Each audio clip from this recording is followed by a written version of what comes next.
Sir বিশ্বাস করেন এই টাকা আমার আমার মায়ের অসুখের লেগে আমি লইছি স্যার। আমি একটু মিথ্যা কথা কই না স্যার, এই টাকাটি সব আমার। আপনি তো বলতেই পারলেন না। ওরে বাবা রে বাবা, এই মহিলা কি মিথ্যা কথা বলছে!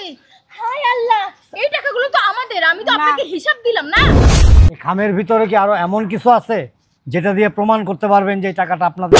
ও এই ঠিকানা শুনেন, এই সোজা যাবেন, সোজা গিয়ে হাতের বাম পাশে যে টিন সেট বাড়িটা, ওই বাড়িটাই। এই নেন। তোমরা যে মা আমার কি উপকার করলাম মা, তোমার অনেক ধন্যবাদ। বলেন তো খামের ভিতরে কি আছে? টাকা আছে, টাকা। কত টাকা? বান্ধবী কত টাকা আছে একটু বলতো। ওই 8-10 হাজার আর কি। ওই 8-10 হাজার। হ্যাঁ বুঝলাম না, আর একবার তো ঢাকা আইছিলাম, কোন গল্লি, এই গল্লি না ওই গল্লি চিনতে পারতাছি না, কোন দিকে যাবো।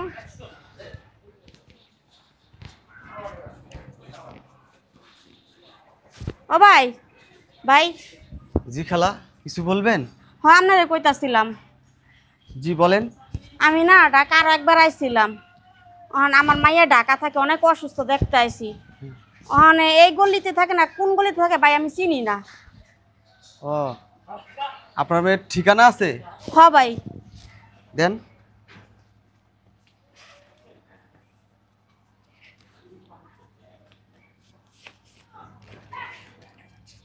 ভাই দান। এই ঠিকানা তো কিছু বুঝতেছি না। নাম্বার আছে? না না, মোবাইল নাম্বার নাই। মোবাইল নাম্বার নাই, এই ঠিকানা দিচ্ছেন। আসলে হয়েছে কি খালা, আমিও না এই এলাকায় নতুন, তেমন কিছু চিনি না। আপনারা কাজ করেন, ওই যে সামনে কিছু লোক দেখা যাইতেছে না, হ্যাঁ হ্যাঁ করে জিগান, এরা কইতে পারবো। আচ্ছা ভাই। আসসালামু আলাইকুম। ওয়ালাইকুম সালাম। এই শোন, গত সপ্তাহে যে ড্রেসটা দেখেছিলাম না, ওইটা কিন্তু আজকে কিনবো, ঠিক আছে? ওই ড্রেসে না তোকে সেই সুন্দর লাগে, বুঝতে পারছিস? হ্যাঁ। বাবা খালাম্মার একটু দাঁড়ান না, কি কিছু বলবেন? একটা কথা কই রাগ করবেন না তো? না বলেন। আমি না এই ঢাকা তো নতুন, আর একবার আইছিলাম, অন্য রাস্তাঘাট চিনি না। আর আমার মাইয়ার বাসাটা এই গলিতে না ওই গলিতে, আমি চিনতাছি না মা। কোনো ঠিকানা আছে আপনার কাছে? হ্যাঁ মা, ঠিকানা আছে। দেখি বের করেন। এই যে মা। ও এই ঠিকানা শুনেন, এই সোজা যাবেন, সোজা গিয়ে হাতের বাম পাশে যে টিন সেট বাড়িটা, ওই বাড়িটাই। এই নেন। তোমরা যে মা আমার কি উপকার করলাম মা, তোমার অনেক ধন্যবাদ। আচ্ছা।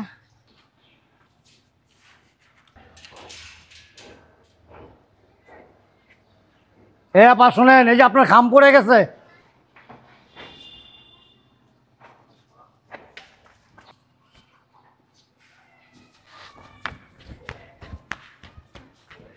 এটা আমার খাম ভাই। এই, এটা আমাদের খাম, দেন আমাকে দেন। না ভাই, এটা আমার খাম। এই মিথ্যা কথা বলেন কেন? হ্যাঁ এটা আমার খাম, মিথ্যা কথা কি জন্য বলেন? হ্যাঁ এটা আমার বান্ধবীর খাম, আমার বান্ধবীর হাতে ছিল, আমি মার্কেটে যাচ্ছিলাম, এটা হয়তো আমার হাত থেকে পড়ে গেছে। দেন আরে না, এটা আমার খাম। আমি যে তোমার ঠিকানাতে আইছি তখন ব্যাগে থুতে যে খামটা পড়ে গেছে আমার। বুঝলাম না, চোরের উপর বাটপারি করেন নাকি? হ্যাঁ ফাজিল মহিলা, আমার খাম, উনি মিথ্যা কথা বলছে, আমার খাম আমাকে দেন তো। আচ্ছা শোনেন, আপনারা বলতেছেন আপনাদের খাম, উনি বলতেছে ওনার খাম। ব্যাপারটা কেমন জানো না? আমি ব্যাপারটা ক্লিয়ার করে দিই। বলেন তো খামের ভিতরে কি আছে? টাকা আছে, টাকা। কত টাকা? বান্ধবী কত টাকা আছে একটু বলতো। ওই 8-10 হাজার আর কি। ওই 8-10 হাজার। হ্যাঁ তো হইল না। 8-10 হাজার। কত টাকা নোট আছে এটার ভিতরে? সেটা তো বলতে পারি না, আসলে হয়েছে কি, আলমারি থেকে টাকাটা একবার ভিতরে ঢুকেছে তো গনি নাই। হ্যাঁ আমার বান্ধবী একদম না দেখে না, গোনেন নাই ঠিক আছে, কিন্তু কয় টাকা নোট ভরছেন এটা মনে নাই? 8-10 হাজার ছিল তো, ওই 500 টাকার নোট হবে সব। হ্যাঁ 500 টাকার নোট হবে সব। আচ্ছা ওনারা তো বলছে, এখন আপনি বলেন তো এই খামের ভিতরে কত টাকা আছে? ভাই আমি তো গনি না, আমি তো গ্রামের চেয়ারম্যান বাড়িতে কাম করি। মানে চেয়ারম্যান সাহেবের টাকা বন্যা দিচ্ছে, কয় টাকা দিচ্ছে আমি জানি না। এই খামের মধ্যে দিয়ে দিচ্ছে, কয় টাকা জানি। হয় দেখছেন মুরব্বী, উনি তো জানেই না ওই খামের ভেতরে কি আছে। শোনেন মুরব্বী, এই খামটা কিন্তু আমার, এই জন্য আমি আগে বলে দিয়েছি এই খামের ভেতর টাকা আছে আমার, বুঝছেন?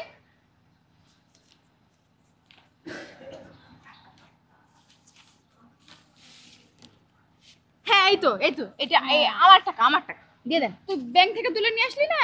ও ওই টাকা স্যার বিশ্বাস করেন এই টাকা আমার, আমি এই মাত্র গ্রামের তে লই আইছি স্যার, আমার মায়ের অসুখের লেগা এই টাকাটা আমার স্যার। কত টাকা আপনি তো বলতে পারেন না। স্যার আমি তো গয়না আনি না, স্যারে যেমনি গয়না দিচ্ছে অমনি আমি নিয়ে এসেছি। আচ্ছা ঠিক আছে।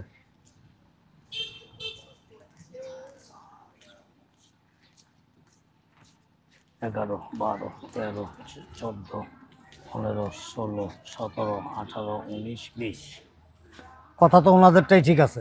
হ্যাঁ ঠিক তো থাকবে, কারণ আমার বান্ধবী আলমারি থেকে খামের ভিতরে ঢুকাইছে যে আমরা কি মিথ্যা বলছি নাকি? স্যার বিশ্বাস করেন এই টাকা আমার, আমার মায়ের অসুখের লেগে আমি লইছি স্যার, আমি একটু মিথ্যা কথা কই না স্যার, এই টাকাটি সব আমার। আপনি তো বলতেই পারলেন না। ওরে বাবা রে বাবা, এই মহিলা কি মিথ্যা কথা বলছে!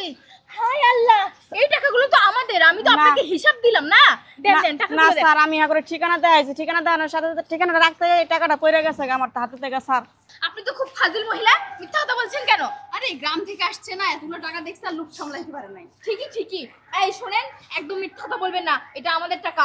বলে দিলাম কিন্তু। এটা আমার টাকা। আচ্ছা ঠিক আছে, উঠেন, আপনি উঠেন।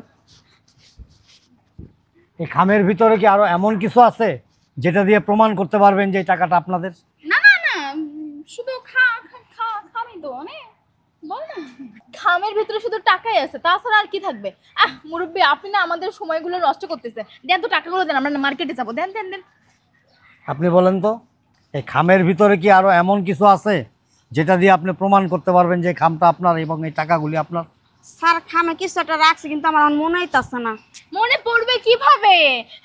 উনি তো জানেই না, কারণ ওটাই তো ওনার খাম না, আমার খাম। আমি জানি তো মুরব্বী, আপনি শুধু শুধু আমাদের সময় নষ্ট করতেছেন। দেন না আমাদের টাকাগুলো। তাহলে এই খামের টাকাগুলি আপনাদের? হ্যাঁ আমাদের আমাদের। হ্যাঁ দেন দেন দেন। স্যার একটা চেন আছে, দেখি। আমার একটা স্বর্ণের চেন ঢুকাই সবাই মনে হয়েছে, স্বর্ণের চেনটা আমি সাথে করে নিয়ে আইছি, যদি টাকা দরকার পড়ে তো চেনটা বেচে মাইয়ের চিকিৎসা চালাম। মিথ্যা বলতেছেন না তো? না দেখেন স্যার,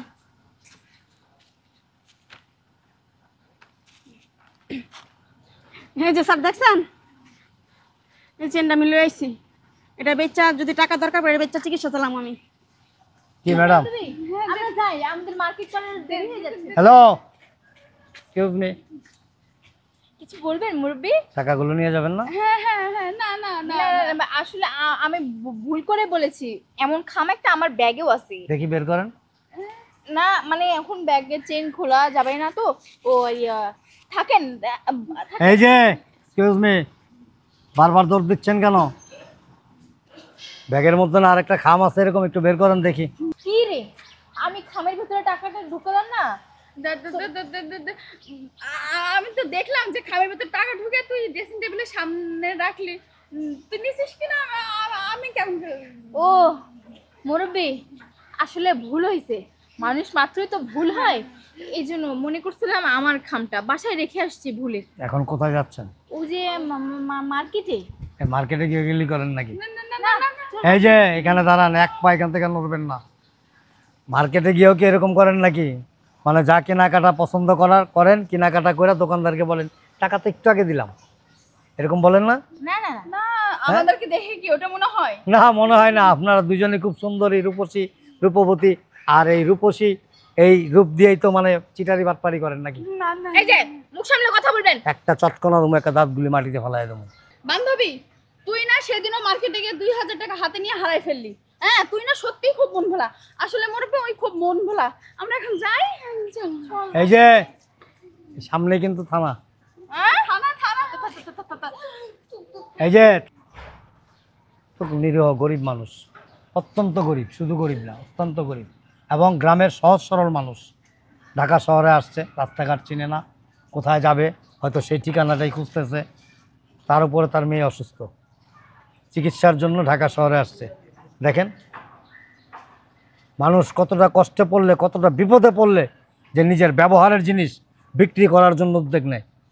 আর আপনাদের মতো কিছু প্রতারক আছে যারা কি করে, মানুষের সাথে প্রতারণা করে। এরকম কত নিরীহ মানুষকে ঠকাইছেন, প্রতিদিন কতগুলি প্রতারণা করেন। মার্কেটে, মুদি দোকানে, রিক্সাওয়ালা। ও ভালো কথা মনে পড়ছে, এই আপনাদের মতো দুই মহিলা গতকালকে এই যে চৌরাস্তার মোড়ে রিক্সাওয়ালারে নিয়ে সারাদিন ঘুরছে, রিক্সাওয়ালার কাছ থেকে টাকা নিছে, নিয়ে এটা খাইছে, ওইটা খাইছে, কোল্ড ড্রিঙ্কস খাইছে, মোবাইলে টাকা ভরছে, বইরা টরে বলছে মামা বাসায় গিয়ে দিব। বাসার এখানে আইসা নামছে, গলি দুইটা, আরেক গলি দিয়ে ঢুকা চলে গেছে গা। রিক্সাওয়ালা বসে বসে কান্না করতেছে, রিক্সাওয়ালাকে দেখার মতো কেউ নাই। এই মুরব্বি, আমাদের দেখে কি বাটপার মনে হয়? বাটপার মনে হয় না, বাটপাড়ের বড়টা মনে হয়। মুরব্বি, আপনার সাহস তো কম না, আপনি আমার সামনে আমার বান্ধবীকে হাত তুললেন। এটা তো ঠিক, আপনার সামনে আপনার বান্ধবীর গায়ে হাত তুললাম, আপনার গায়ে তুললাম না কেন? এবার ঠিক আছে? হ্যাঁ, বুঝলাম না চুপ। মুরব্বি, আপনি আমাদেরকে চিনেন না, আপনার কি যে করতে পারি আপনি জানেন না। একটা কথা আছে না, চোরের মায়ের বড় গলা। আপনাদের মতো চোর প্রতারক যারা আছে না, তাদের কণ্ঠটা বড়ই থাকে, কিন্তু যখন ধরা পড়ে না, এই যে কণ্ঠনালীটা আছে না, বন্ধ হয়ে যায়। অনেকক্ষণ ধরে আপনারা এই ফালতু কথাগুলো সহ্য করতেছি। করলেন কেন? হ্যাঁ, সারাদিন সকালবেলা বের হন সাজুগুজু কইরা, লিপস্টিক মাইরা, সানগ্লাস দুটো চোখে লাগান, লাগায়া রাস্তায় বেরোন, তারপরে মক্কেল খুঁজেন কারে ফিটিং দেওয়া যায়, কার থেকে প্রতারণা করা যায়, দোকান থেকে শুরু করে রিক্সাওয়ালা পর্যন্ত কাউকে ছাড় দেন না। এগুলি ছেড়ে দেন, ভালো হয়ে যান। এক চুপ, একের আঙুল নাড়ে একটা দুম, বেয়াদব মহিলা। সকালবেলা আমাদের সাতটাই নষ্ট হয়ে গেছে, সব এই ফালতু মহিলার জন্য। দাঁড়া দাঁড়া, তোকে ছবি তুলুম, ছবি তুলে তখন নেটে ছেড়ে দুম। অসভ্য মহিলা, বেয়াদব কোথাকার। শোনেন বোন, আপনি কোথায় যাবেন? এই যে ভাই, এই যে এই ঠিকানাটা।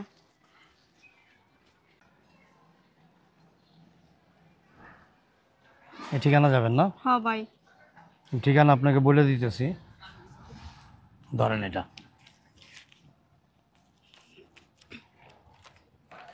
এই যে চেন, হ ভাই, চেনটা আছে? হ। টাকা আছে? হ ভাই, টাকা আমি গুনি, টাকা ওই যে সারে গুন্না দিছে যেমন এমনি আমি নিয়ে ধরেন আসছি। এখানে 10,000 টাকা আছে। ঢাকা শহরে যখনই আসবেন বা ঢাকার বাইরে যাবেন বা বাড়ির থেকে রাস্তায় কোথাও বের হবেন, টাকা পয়সা স্বর্ণের জিনিস খুব সাবধানে রাখবেন। কারণ কি জানেন, প্রতারণার অভাব নাই, প্রতারকের অভাব নাই। সারা সমাজে প্রতারকরা ছড়ায় ছিটায় থাকে, এরকম ভাত পাইতা বসে থাকে। অসহায় দুর্বল মানুষ দেখলেই তারা কি করে জানেন, তাদের প্রতারণার ফাঁদে ফেলে সর্বস্ব নিয়ে পালায় যায়। এই কাজটা যেন না হয় বোন, একটু সাবধানে থাকবেন। ভাই আমি ওই যে হ ভাই, দেখছি ভাই। ভাই আপনি যে আমার কি উপকার করছেন ভাই, কইয়া বুঝাতে পারুম না। এই টাকাটা যদি না থাকতো আজকে আমার মাইয়ার আমার দেখা হইতো না, মাইয়ার চিকিৎসা চালাতে পারতাম না আমি ভাই। দোয়া করি আল্লাহ যেন আপনার মেয়েকে সুস্থ করে দেয়। ওই যে টিনসেট বাড়িটা দেখতেছেন না, এই যে বিল্ডিং এর পাশে যে টিনসেটটা, হ্যাঁ হ্যাঁ এই বাড়িটাই যান। ভাই, আমি নামাজ পড়ে আপনার দোয়া করুন ভাই। আসসালামু আলাইকুম। ওয়ালাইকুম সালাম ভাই। আল্লাহ, কি বাটপাড়ের পাল্লায় পড়ছিলাম। ওই ভাই যদি না থাকতো তো টেডিও পাইতাম না। না এই জায়গায় থাকুন যাবো না, তাড়াতাড়ি জায়গা।